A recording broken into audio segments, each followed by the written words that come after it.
ನಮಸ್ಕಾರ. ನಿನ್ನೆ ದಿನ ಕಲಿತ ಪಾಠಗಳನ್ನು ಓದ್ತಾ ಇದ್ದೀರಿ ಅಂತ ತಿಳ್ಕೊಳ್ತೇನೆ. ಅಭ್ಯಾಸ ನಿರಂತರವಾಗಿರಲಿ. ಪ್ರಯತ್ನ ನಮ್ಮದು, ಯಶಸ್ಸು ಕೂಡ ನಮ್ಮದೇ ಆಗಿರ್ತದೆ. 10ನೇ ತರಗತಿಯ ಗಣಿತದಲ್ಲಿ ತ್ರಿಭುಜಗಳು ಪಾಠದಲ್ಲಿ 3ನೇ ದಿನದಲ್ಲಿದ್ದೇವೆ. ನಾವು 3ನೇ ದಿನದ ಪಾಠದಲ್ಲಿ ಇವತ್ತು ಮುಂದುವರಿಸ್ತಾ ಇದ್ದೇವೆ.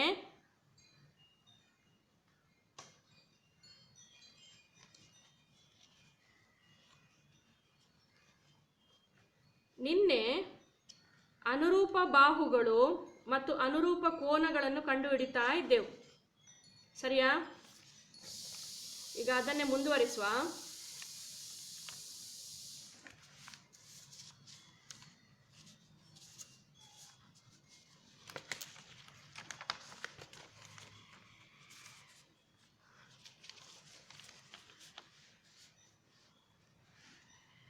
ಮೂರನೇ ಲೆಕ್ಕ ಬರೀರಿ.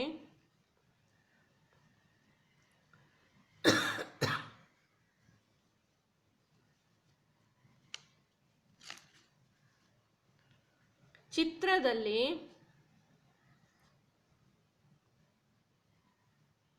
ಮೂರನೇ ಲೆಕ್ಕ.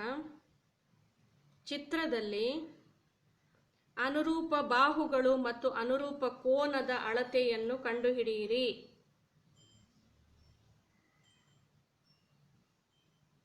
ಅನುರೂಪ ಬಾಹುಗಳ ಅನುಪಾತ ಮತ್ತು ಅನುರೂಪ ಕೋನಗಳನ್ನು ಬರೆಯಿರಿ.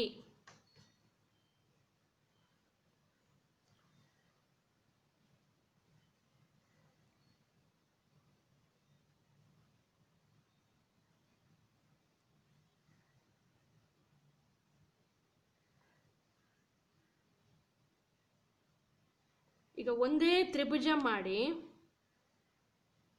ಅದೊಂದು ಸಮದ್ವಿಬಾಹು ತ್ರಿಭುಜವನ್ನು ಮಾಡೋದು. ಪಾದ 6 ಸೆಂಟಿಮೀಟರ್ ತಗೊಂಡಿದ್ದೇನೆ, 2 ಬಾಹುಗಳು 5 ಸೆಂಟಿಮೀಟರ್. ರಫ್ ಚಿತ್ರ ಮಾಡಿ, ಅದನ್ನು ಅಳತೆ ಸರಿಯಾಗಿ ಬರಬೇಕು ಹೇಳಿಲ್ಲ. ಮಧ್ಯ ಬಿಂದುವನ್ನು ಶೃಂಗಕ್ಕೆ ಜೋಡಿಸಿ. ಪಾದದ ಮಧ್ಯ ಬಿಂದುವನ್ನು ಶೃಂಗಕ್ಕೆ ಜೋಡಿಸಿ.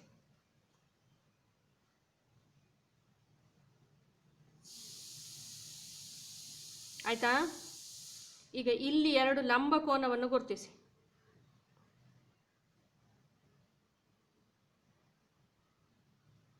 ಈಗ ಸಮದ್ವಿಬಾಹು ತ್ರಿಭುಜ ಅಂತ ಹೇಳಿದೆ ನೋಡಿ. ಇಲ್ಲಿ 5 ಆದರೆ ಇಲ್ಲಿಯೂ 5.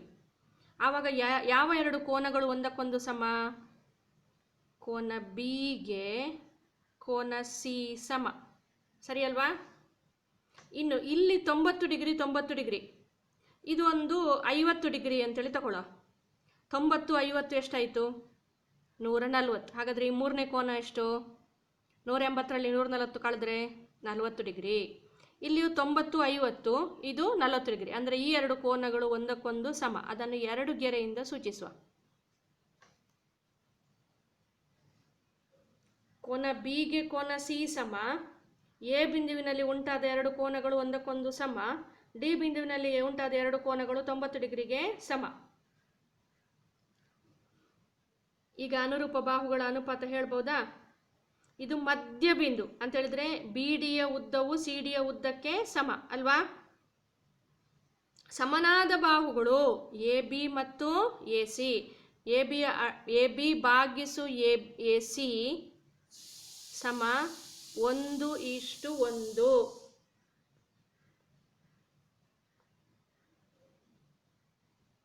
ಹಾಗೆಯೇ B D is to C D 3/3 1:1. ಇನ್ನು ಇದೊಂದು ಬಾಹು ಎ ಡಿಯು 1ನೇ ತ್ರಿಭುಜದಲ್ಲಿ ಉಂಟು, 2ನೇ ತ್ರಿಭುಜದಲ್ಲಿ ಉಂಟು. ಆದ್ದರಿಂದ ಅದು 6/6 1:1.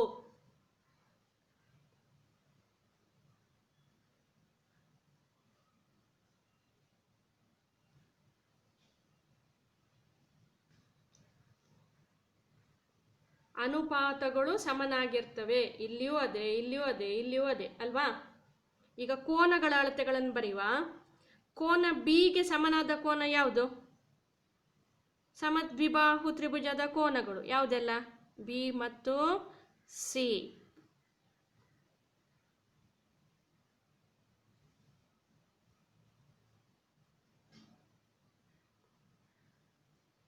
ಕೋನ ಡಿ ಯಲ್ಲಿ ಉಂಟಾದ ಕೋನಗಳು ಒಂದಕ್ಕೊಂದು ಸಮ, ಆದ್ದರಿಂದ ಕೋನ ಡಿ ಸಮ ಕೋನ ಡಿ ಅಂತೇಳಿ ಬರೆಯುವ.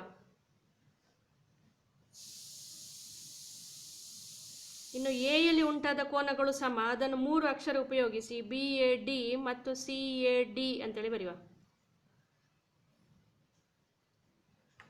ಇದನ್ನು ಓದುವಾಗ ಕೋನ ಬಿ ಡಿ ಎ ಕೋನ ಸಿ ಡಿ ಎ ಅಂತ ಓದಬೇಕು. ನಾವು ಬರೆಯುವಾಗ ಡಿ ಸಮ ಡಿ ಅಂತೇಳಿ ಬರೀತು, ಇದನ್ನು ಎ ಸಮ ಎ ಅಂತೇಳಿ ಬರಿಬೋದು, ಅಥವಾ 3 ಅಕ್ಷರ ಉಪಯೋಗಿಸಿ ಕೋನ ಬಿ ಎ ಡಿ ಸಮ ಕೋನ ಸಿ ಎ ಡಿ ಅಂತ ಹೇಳ್ಬೋದು. ಹೀಗೆ ಕೊಟ್ಟ ಚಿತ್ರದಲ್ಲಿ ಅನುರೂಪ ಬಾಹುಗಳ ಅನುಪಾತವನ್ನು, ಅನುರೂಪ ಕೋನಗಳನ್ನು ಕಂಡುಹಿಡಿಯಬಹುದಾ? ಎಲ್ರಿಗೂ ಅರ್ಥ ಆಗಿದೆ ಅಂತ ಅಂದ್ಕೊಳ್ತೇನೆ. ಇನ್ನೊಂದು ಲೆಕ್ಕ, 4ನೇ ಲೆಕ್ಕ.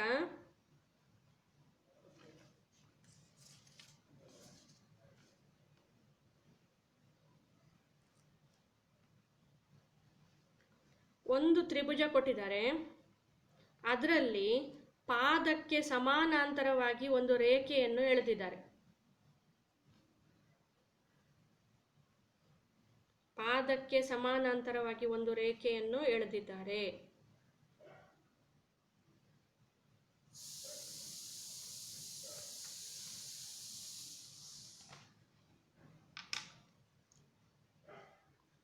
ದೊಡ್ಡ ತ್ರಿಭುಜ ಪಿ ಕ್ಯೂ ಆರ್, ಅದರ ಒಳಗಿರುವ ಚಿಕ್ಕ ತ್ರಿಭುಜ ಪಿ ಎಕ್ಸ್ ವೈ.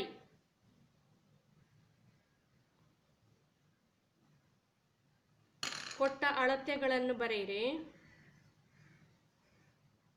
ಪಿ ಇಂದ ಎಕ್ಸಿಗೆ 5, ಎಕ್ಸ್ ಇಂದ ಕ್ಯೂಗೆ 3, ಪಿ ಇಂದ ವೈಗೆ 4, ವೈ ಇಂದ ಆರ್ಗೆ 2.4.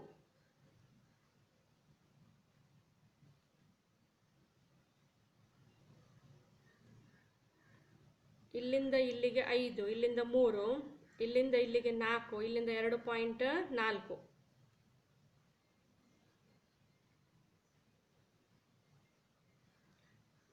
ದೊಡ್ಡ ತ್ರಿಭುಜದ ಪಾದ 4.8, ಚಿಕ್ಕ ತ್ರಿಭುಜದ ಪಾದ 3.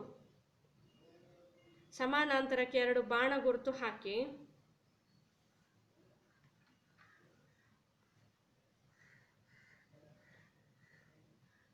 ಈಗ ಒಂದು ಕೋನ ಎರಡೂ ತ್ರಿಭುಜದಲ್ಲುಂಟು. ಯಾವುದದು? ಕೋನ ಪಿ. ಇನ್ನು ಇದೆರಡು ಸಮಾನಾಂತರವಾದರೆ ಎಕ್ಸಿನಲ್ಲಿ ಉಂಟಾದ ಕೋನವು ಕ್ಯೂನಲ್ಲಿ ಉಂಟಾದ ಕೋನಕ್ಕೆ ಸಮ, ಅನುರೂಪ ಕೋನಗಳು. ಹಾಗೆ ವೈನಲ್ಲಿ ಉಂಟಾದ ಕೋನವು ಆರ್ನಲ್ಲಿ ಉಂಟಾದ ಕೋನಕ್ಕೆ ಸಮ, ಅವುಗಳು ಸಹ ಅನುರೂಪ ಕೋನಗಳು. ಈಗ ಕೋನಗಳನ್ನು ಬರಿಬೋದಾ?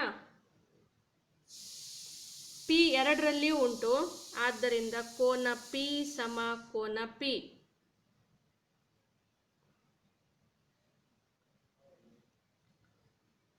ನೆಕ್ಸ್ಟ್, ಕೋನ ಕ್ಯೂಗೆ ಸಮನಾದ ಕೋನ ಎಲ್ಲಿ ಉಂಟು?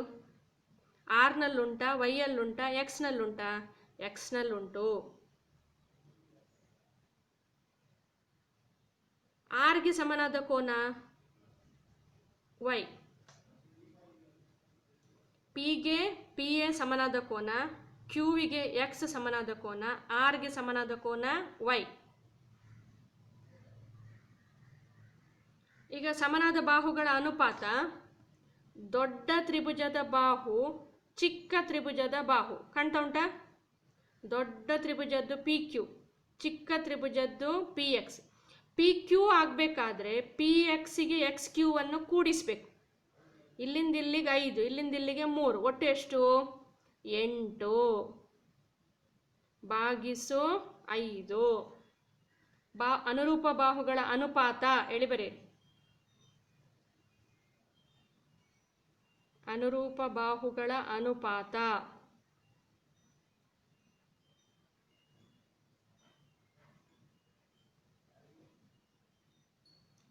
ದೊಡ್ಡ ತ್ರಿಭುಜದ್ದು ಮೇಲೆ ಬರೆಯುವ, ಚಿಕ್ಕ ತ್ರಿಭುಜದ್ದು ಕೆಳಗೆ ಬರೆಯುವ.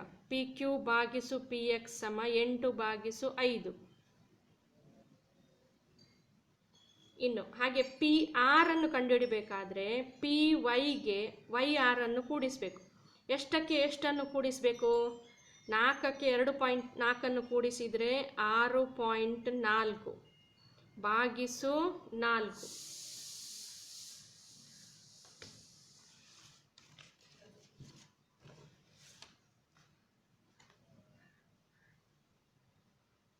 ಇನ್ನೊಂದು QR ಭಾಗಿಸು XY 4.8 ಭಾಗಿಸು 3.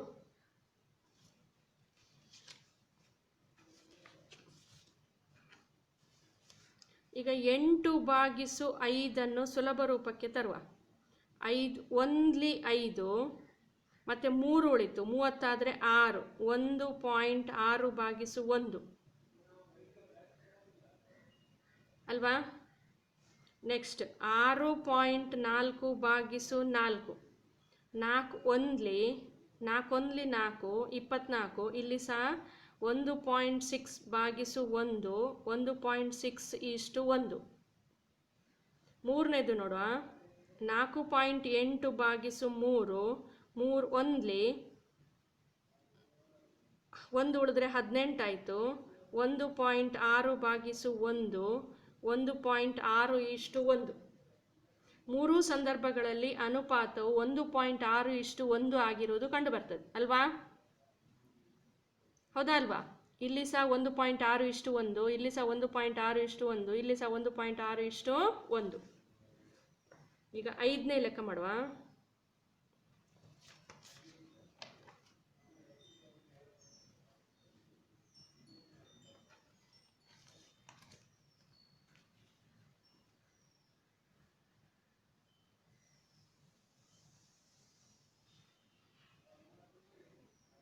ಒಂದು ಚಿಕ್ಕ ತ್ರಿಭುಜ, ಒಂದು ದೊಡ್ಡ ತ್ರಿಭುಜ.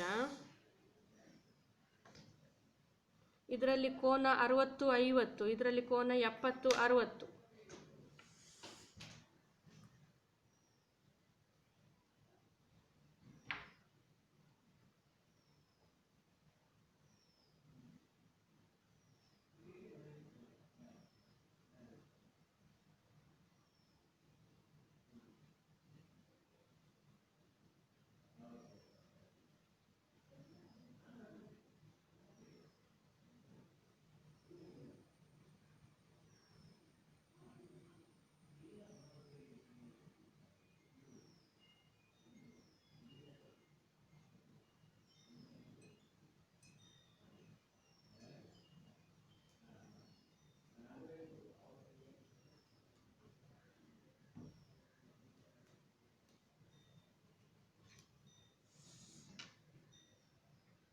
ಎಲ್ಲರದ್ದು ಬರ್ದಾಯ್ತಾ. ಇದಕ್ಕೆ XYZ ಅಂತೇಳಿ ಹೆಸರು ಕೊಡಿ. ಇದಕ್ಕೆ PQR ಅಂತೇಳಿ ಹೆಸರು ಕೊಡಿ.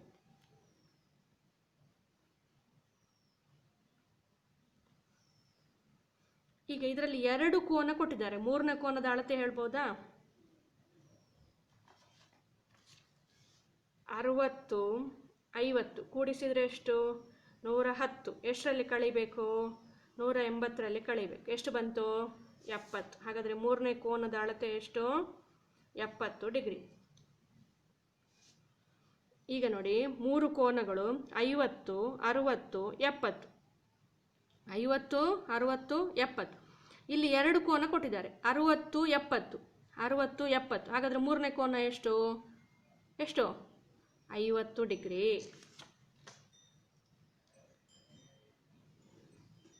ಈಗ ಸಮನಾದ ಕೋನಗಳು ಯಾವುದು ಹೇಳ್ಬೋದಾ?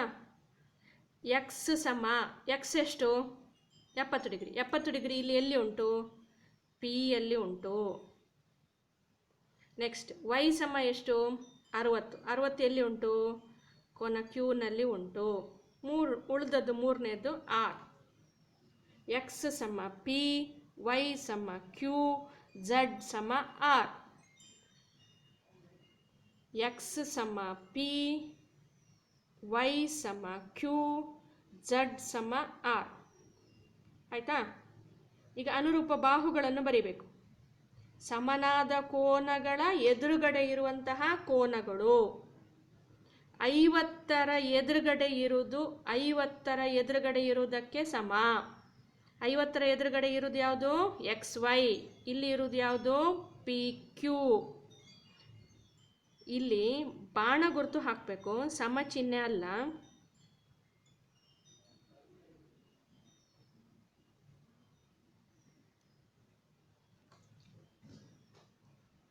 ಹಾಗಾದರೆ ವೈ ಝಡ್ ಯಾವುದ ಕೋನಕ್ಕೆ ಎದುರುಗಡೆ ಉಂಟು? 70ರ ಎದುರುಗಡೆ ಉಂಟು. 70ರ ಎದುರುಗಡೆ ಇರೋದು ಯಾವುದು? Q R. ಪಿ ಕ್ಯೂ ಆಯಿತು, ಕ್ಯೂ ಆರ್ ಆಯಿತು. ನೆಕ್ಸ್ಟ್ ಉಳಿದದ್ದು ಪಿ ಆರ್.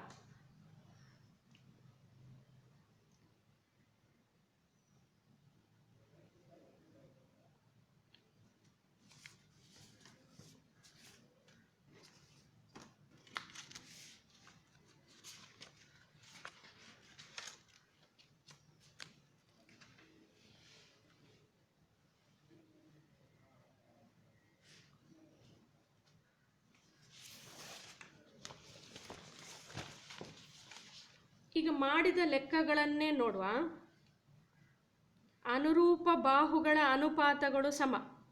ಇಲ್ಲಿ 1:1.5 ಬಂತು, ಇಲ್ಲಿ 1:2 ಬಂತು, ಇಲ್ಲಿ 1:1 ಬಂತು, ಇಲ್ಲಿ 1:1.6 ಬಂತು.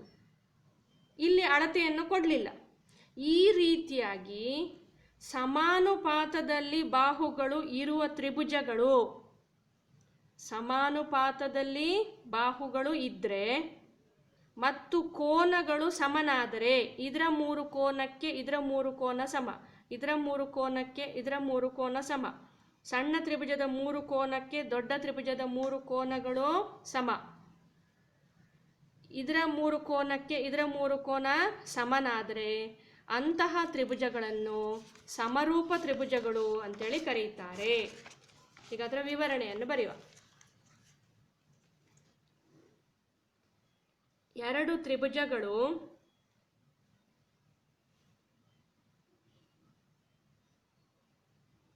ಸಮರೂಪವಾಗಬೇಕಾದರೆ, ಬರೀರಿ ಎಲ್ಲರೂ, ಎರಡು ತ್ರಿಭುಜಗಳು ಸಮರೂಪವಾಗಬೇಕಾದರೆ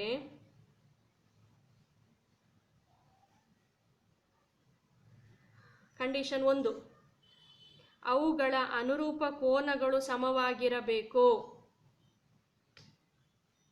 ಅವುಗಳ ಅನುರೂಪ ಕೋನಗಳು ಸಮವಾಗಿರಬೇಕು.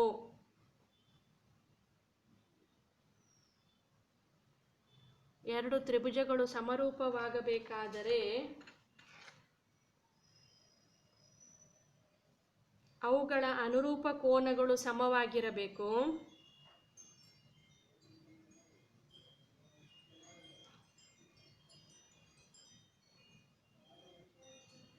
ಎರಡನೇದು, ಅವುಗಳ ಅನುರೂಪ ಬಾಹುಗಳು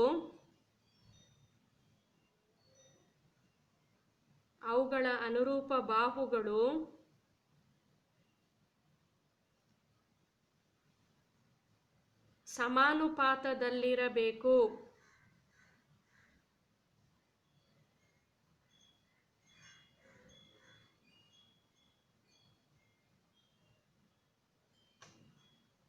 ಈಗ ಒಂದು ತ್ರಿಭುಜದ 3 ಕೋನಕ್ಕೆ ಇನ್ನೊಂದು ತ್ರಿಭುಜದ 3 ಕೋನಗಳು ಸಮನಾದರೆ ಅಂತಹ ತ್ರಿಭುಜಗಳನ್ನು ಸಮಕೋನೀಯ ತ್ರಿಭುಜಗಳು ಎನ್ನುತ್ತಾರೆ. ಆ ವಾಕ್ಯವನ್ನು ಸಹ ಬರೆಯುವ. ಎರಡು ತ್ರಿಭುಜಗಳ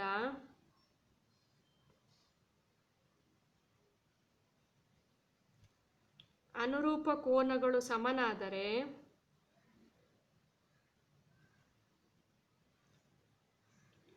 ಎರಡು ತ್ರಿಭುಜಗಳ ಅನುರೂಪ ಕೋನಗಳು ಸಮನಾದರೆ ಅವುಗಳನ್ನು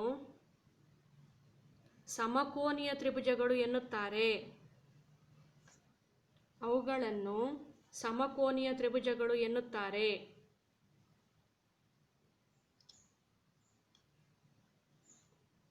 ಈಗ ಸಮರೂಪ ಆಕೃತಿಗಳಂದ್ರೆ ಏನಂತೇಳಿ ಗೊತ್ತಾಯಿತು, ಸಮರೂಪ ತ್ರಿಭುಜಗಳು ಅಂದರೆ ಏನು ಗೊತ್ತಾಯಿತು, ಸಮಕೋನೀಯ ತ್ರಿಭುಜಗಳು ಅಂತ ಹೇಳಿದ್ರೆ ಏನು ಅಂತೇಳಿ ಗೊತ್ತಾಯಿತು. ಇನ್ನು ಎರಡು ಸಮರೂಪ ತ್ರಿಭುಜಗಳನ್ನು ಕೊಟ್ಟಾಗ ಅವುಗಳ ಬಾಹುಗಳ ಅನುಪಾತವನ್ನು ಬರೆಯುವುದು ಸಹ ಅರ್ಥ ಆಯಿತು.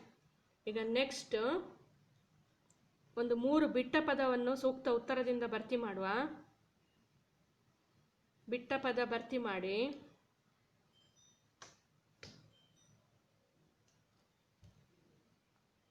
ಎಲ್ಲ ವೃತ್ತಗಳು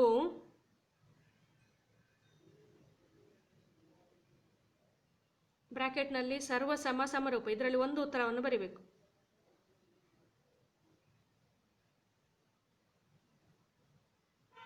ಅದೇ ರೀತಿಯಾಗಿ ಎಲ್ಲ ವರ್ಗಗಳು ಸರ್ವ ಸಮ ಸಮರೂಪ, ಇದರಲ್ಲಿ ಒಂದು ಉತ್ತರವನ್ನು ಬರಿಬೇಕು.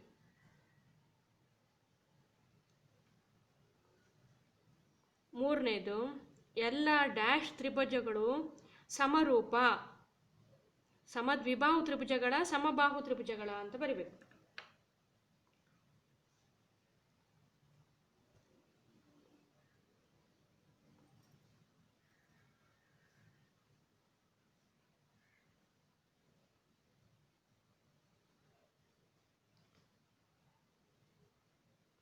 ಆಯ್ತಾ? ಉತ್ತರ ಎಂತ? ಎಲ್ಲ ವೃತ್ತಗಳು ಸರ್ವಸಮ ಮತ್ತು ಸಮರೂಪ, ಎರಡು ಸಹ ಆಗ್ತದೆ. ಸರ್ವಸಮ ಆಗುದಿಲ್ಲ ಅಲ್ಲ? Very good. ಒಂದು ದೊಡ್ಡ ವೃತ್ತದ ಮೇಲೆ ಒಂದು ಚಿಕ್ಕ ವೃತ್ತವನ್ನು ಇಟ್ಟರೆ ಅಂಚುಗಳು ಒಂದಕ್ಕೊಂದು ಕೂಡಿಕೊಳ್ತವ? ಇಲ್ಲ. ಆದ್ರಿಂದ ಎಲ್ಲ ವೃತ್ತಗಳು ಸಮರೂಪ. ಇನ್ನು ಎಲ್ಲ ವರ್ಗಗಳು, ಇಲ್ಲಿ ಸಹ ಉತ್ತರ ಸಮರೂಪ.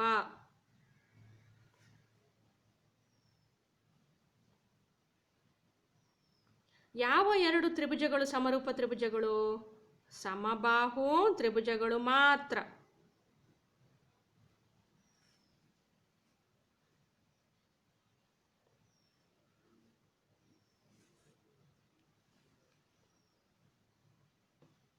ಇವತ್ತು ಕಲಿತ ಪಾಠವನ್ನು ಮತ್ತೆ ಮತ್ತೆ ಮಾಡಿ ನೋಡಿ, ಅಭ್ಯಾಸ ಮಾಡಿ. ಇಲ್ಲಿಗೆ ಇವತ್ತಿಗೆ ಸಾಕು. ನಾಳೆ ಭೇಟಿ ಹೋಗೋಣ. ನಮಸ್ಕಾರ.